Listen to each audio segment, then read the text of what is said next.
I'm Luke Zimolik with Benoa Renovations. When you go pick up your tile to do your project, they're going to come in a lot of boxes. And unless you're dealing with a project that requires one simple color, you're going to find that the tile may have different colors and tones, possibly even textures. Now I'm doing a shower wall and the tile has a lot of different colors and tones.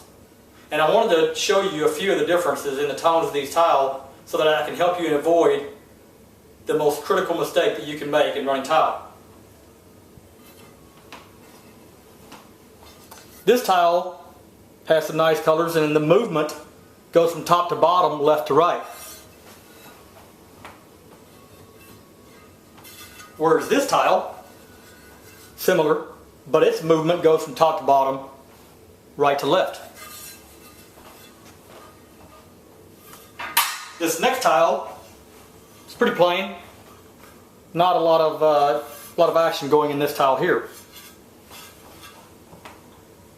Whereas the next tile I selected is quite different. It's like a splattering of black and brown tones and also has some gold in it. This last tile has sort of a rain effect with some gray and white tones in it. It's important to understand the different colors and the tones of the tile as well as texture if you're dealing with something like tumbled marble in the kitchen backsplash.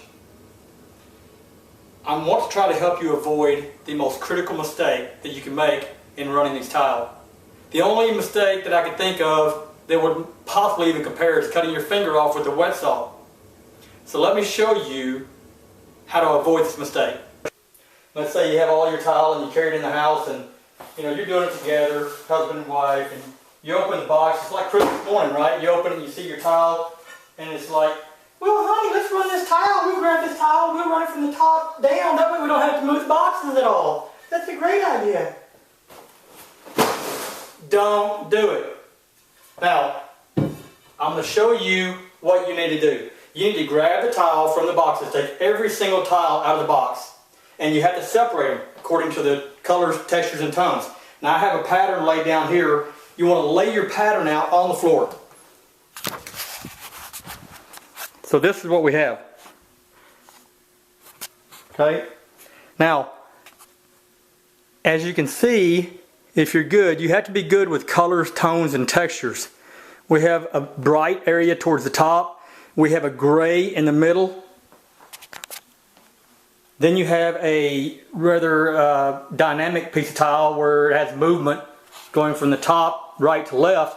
You can see that there. And then you have some with, some like a splattering of gold and brown and black tones on the bottom row. If you do it simply by coming out of the boxes, then this is what you could end up with. You could have spent days or weeks on this project and all of a sudden you step back and say, oh, we're complete. Oh, really? Now look at it. And you're like, oh my God, what did I just do? You wasted all that time. Now I'm going to lay these out in a little bit different pattern and we'll take another look at it. Okay, now I've laid this pattern of tile out for the back wall of the shower and you can see it's much more appealing. It doesn't have those sudden breaks and lines or all the colors in all the similar colors in one spot. I made it a point to not only select colors, but if you see the movement of this tile running right to left, I made sure that any other tile next to it is not running the same way. I have one that may run a different direction down lower. And I have the interesting tile sort of in the middle and nothing like it close to it. So I really did a lot of variances in the way I laid the tile. And over here I laid out a sidewall in a similar fashion. You have to do this. You've got to take all your tile out of the boxes, separate them according to colors and tones and possibly even angles, and lay them out on the floor on the tile that you need. It's the only way to get a good idea of what it's going to look like. You do not want to get up there and do your entire project and then find out that you made this god-awful mistake and you wasted all that time and money. Now if we take a little closer look at this sidewall that I have here, the one that looked like rain is there. but you're going to notice the ones I have around it are not even close to being similar. There's one that has the dramatic action going top to bottom, right to left, and then you have a little bit of the splattering down here below that dramatic tile. So it's very different. It's a lot of variety. It's much more pleasing to the eye, and this is what you want when you finish your project to make it look professional. Another thing that I wanted to show you was to watch out for your tile, that you may have some imperfections. Now, I'm not sure if you'll be able to see this on the screen, but this one has a heavy vein going through it. You may not want to use it, but you would have never known unless you took them out and totally separated them. You may have run across it as you're going, but usually you're working so hard that you don't notice things like that, and next thing you know you have it inside your wall. Here's another one that has almost like a pencil mark, but it's actually embedded into the tile. I'm going to try not to use this tile or use it somewhere where I can hide that.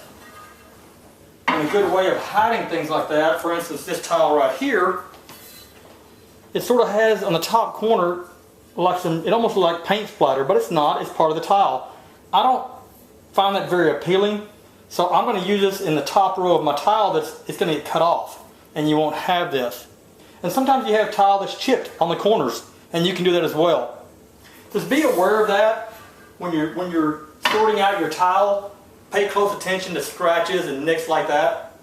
Find way, there are ways to hide it and use that tile if you can. If not, you can take it back, they'll take it.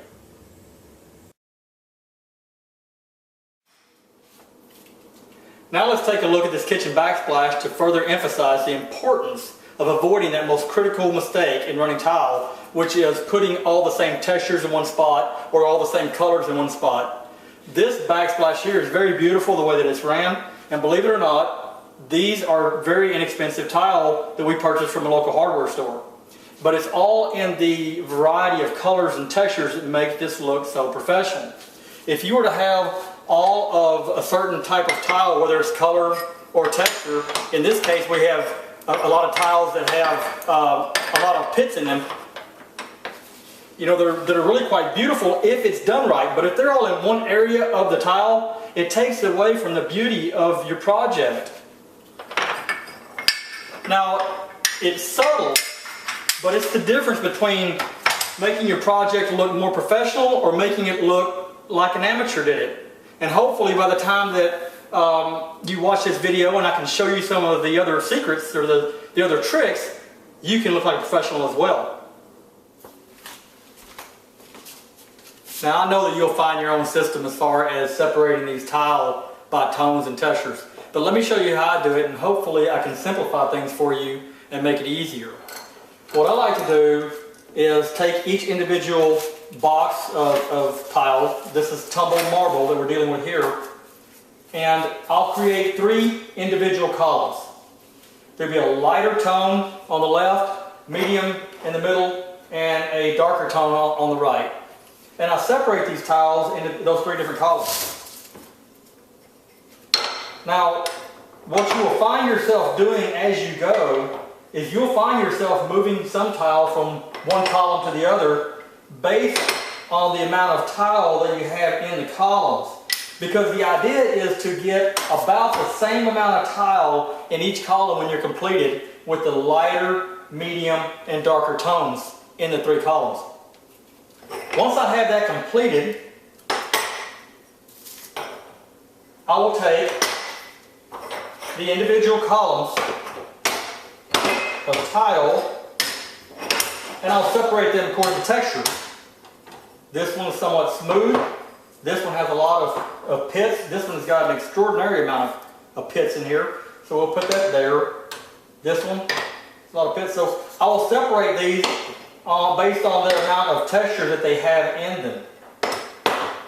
And again, you'll find yourself moving them around because you're trying to get about the same amount if you can. So then when you're completed, you'll have 3 columns with 3 rows. I have a lighter shade, medium shade, dark shade, and then a small amount of texture, medium amount of texture, and a lot of texture. Then I'll have basically 9 piles of tile with about the same amount in each one, and I can sort of mix and match those on the wall. One other pile that I create is a pile of what I call special tiles. Now these tiles are special because they're totally different than anything that you'll see in these other 9 stacks. You may have one that has a lot of different color or has some really heavy pits.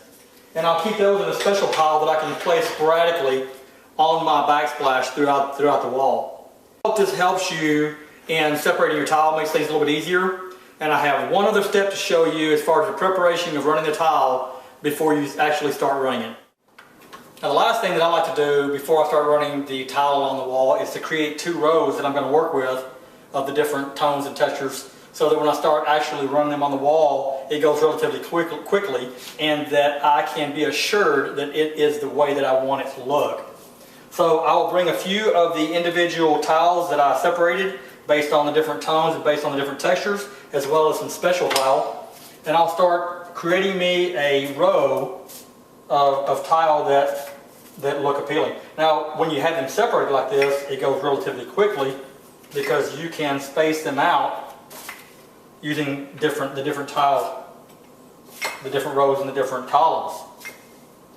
Now you may use one of your special tiles somewhere in the middle of it, or just wherever you think would look appealing, probably here in this big face. And you want to create, again, 2 rows, so we'll save that one. And then once you have your 2 rows that you like, and take your time with this because this is the most important part of running this backsplash, is to make sure that this is visually pleasing. Once I've created my 2 rows of tile, I will go ahead and use my mastic thin set and go ahead and get them placed on the wall. Once you've got that first row ran, then you're left with 1. Go ahead and take your time and lay out another line of tile, because you always want to be aware of what's above and below your tile that you're going to run. That's it, and I hope that your project ends up looking beautiful and professional, and I hope that in some way I helped you out in doing that. Of the tile. When you get your tile, make sure you open your boxes and you go through them. Start over. And unless you're doing a project that requires one simple color, you may be surprised that, hi, I'm Luke Zamullet. They say, honey, let's run this tile. We'll just grab it from the top and start running it from the top down, and that way we won't have to move the boxes very much.